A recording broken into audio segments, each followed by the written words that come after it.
basically, we both grew up in southeast Queensland. Myself on Apple Orchard near Stanthorpe on the Texas Road, and Jude was mainly in Warwick. So we know that area pretty well, and I don't know how many of you know southeast Queensland, but it's not well known as an ecotourism destination. I did vet science at UQ and went overseas, found Top Deck and then Flight Centre in 1981. We did an IPO, floated in 1995. And now currently we're in about 14 countries that we own our operations. We have about 18 billion in sales and make about 400 million, just under 400 million in profit before tax. As different from a lot of the businesses Paul was talking about, you know, we obviously use technology a lot. We have quite a few online offerings, but we're still largely a bricks and mortar travel group. But this is not about Top Deck, it's about spices. I'll give you a little bit of the story later. I think what happened to start the spices retreats off was we were looking for land in the scenic rim just to sort of build a weekender, I think, Jude, wasn't it?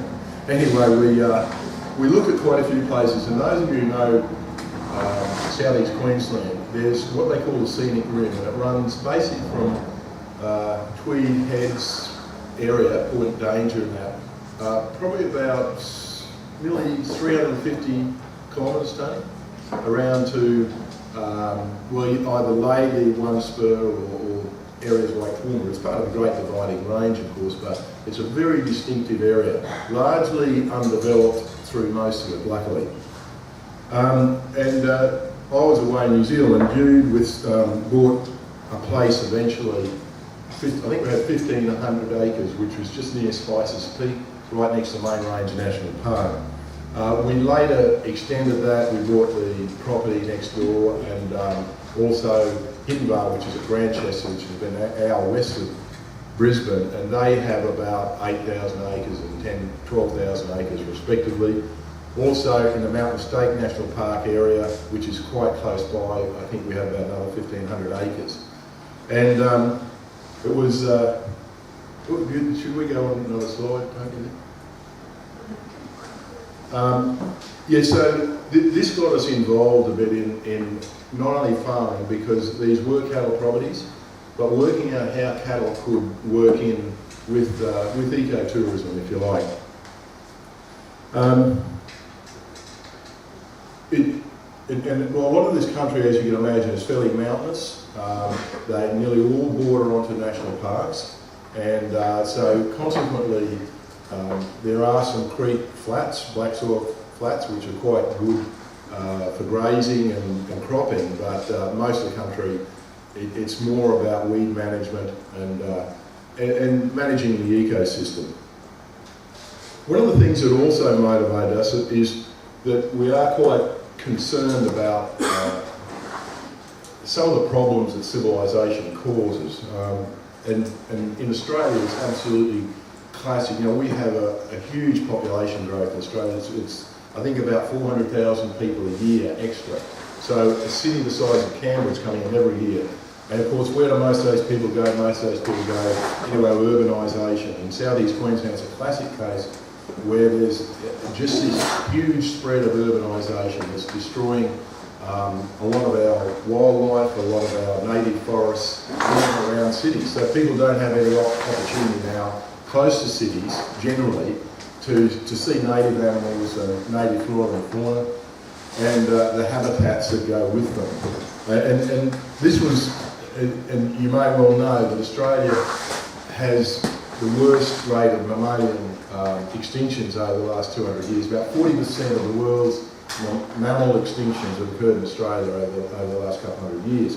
Probably partly because a lot of places in Europe had made most of their animals extinct long ago. But you know, it is a major problem in Australia. The population explosion just can't go on if we want to preserve some of our habitat. So what about the spices story? We bought, I told you we bought these properties. Hidden Vale, the place, the 12,000 acre place just west of Brisbane, has about, has a retreat on it. It's called Spices Hidden Vale. And we decided that it's one of those properties where we run cattle. Cattle are a reasonably important part of it. It's a sort of property that's, from a cattle point of view, that was quite degraded about the turn of the century, turn of the 19th, 20th century. A lot of the land had been cleared except for the ranges, and so the rehabilitation of a property like that is to make it more better for wildlife, better for birds and mammals, as well as reptiles, and it is quite difficult. And it's probably a 20-year project which we started probably 6 or 8, 9 years ago. But both these properties, or the 3 areas of properties, we've got Mountain Estate, Hidden Vale on the Little Liverpool Range, and Spices Peak on the main range, are all in the scenic rim. And one of the more innovative things that we've tried to do, we're in the process of doing now, Tony Charters is helping us, is getting a walk that goes initially about 50 or 60 kilometres from Spices Peak Station or Spices Peak Lodge through to Hidden Mountain Estate, where we have a retreat, and also to Hidden Vale. Now, that's the first stage of it. I think, do we have that slide, Tony? Yeah, this is basically the overall proposal. Now, this is what we're working with the Queensland Government, and very effectively. The Queensland Government is very supportive of this. It is the walk eventually, you may be able to see, the first part of the walk will be the northern section.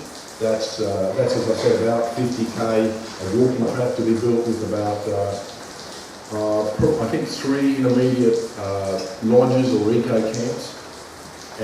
But the western section and the southern section, they'll be some distance away. And one of the things I'd be interested to quote is there was a very well-known politician in Queensland called Arthur Groom. Actually, when I went to boarding school in Toowoomba, I was in Groom House. So he, in 1941, and this is a quote from him, I propose that along the scenic rim of mountains, central lodges, spaced perhaps from 15 to 20 miles apart, should be built into natural backgrounds and connected within the greater national park by walking paths only. Between the main lodges, overnight rustic cabins will provide shelter for those walking alone by a key self-service system, or to organise parties in the care of a ranger naturalist. So someone had the vision some 80 years ago to, is that 80? More 80 years ago, to build this iconic walk. And this is one of the things that we, Jude and I, are really keen to make happen. What I believe, and we're pretty confident with the help of the Queensland Parks and Wildlife Service, that the first 40-50k walk, well, it's really the second one, will be actually operating by the end of next calendar year. The total distance, as I said, is 350k or so.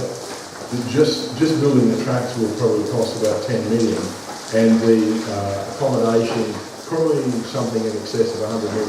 So, but that will be probably over the next 10, even 10 to 12 years. We already do walks. We have walks on our properties and the main range national park, leading from Spices Peak and Spices Canopy, which is a luxury camping site below Spices Peak, and they're incredibly popular. They don't run over the summer much, like from now to the end of February because of the flies. No, it's because it's too hot there apparently. but already our March, April walks are already full, and we just know that these walks will be a fantastic success. For those of you who know this area, it is not frequented at all. It's only an hour's drive from Brisbane. For example, the Cunningham's Gap, which is right in the centre of the scenic rim, to the southwest. But we believe this will probably become one of Australia's most iconic walks in that sort of country, and certainly will rival some of the other walks in Tasmania and New Zealand just for the very Australian look and feel of the country. It's an amazing country, and one hopes that those of you who live in the Brisbane area go and have a look at it sometime, because we want to make that a little bit more accessible. At the moment, it is less frequented than it probably was 30, 40 years ago. Bushwalking, particularly in these remote areas, even though close to Brisbane, has become probably less popular. I think people got a bit soft over the last 50 years. So some of the other things we're doing in this ecotourism, a lot of it, it's not only about in our properties and the national parks, rehabilitating some of the countryside, getting rid of some of the weed and some of the feral animals, of course, or certainly controlling them. But it's also breeding and releasing wildlife that are endangered. Just in this region around Hindra, for example, the koala, the brush-tailed rock wallaby, the spotted-tailed quail, and the square-tailed kite are all endangered. And there is absolutely no doubt, unless things are done, particularly in this region, that they will become extinct in the next 100 years or so. So the time is of the essence. It's very important for us to make this happen. We're currently working with University of Queensland to build a significant wildlife breeding station in conjunction with UT.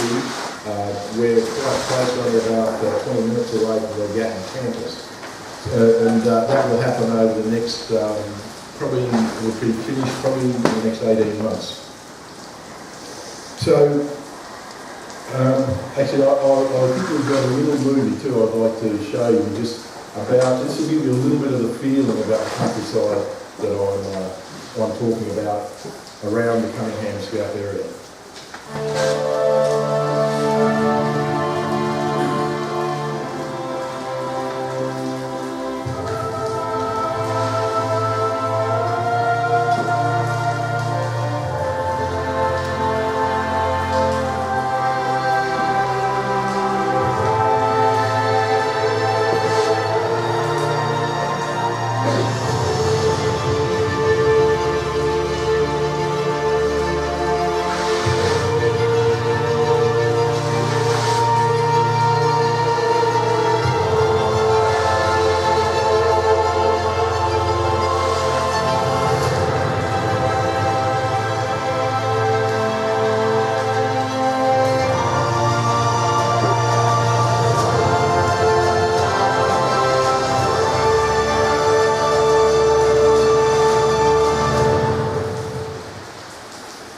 Gives you a bit of an idea about what the Scenic Rim Trail already does, but when it's extended, it will be one of the most fantastic walks in the country.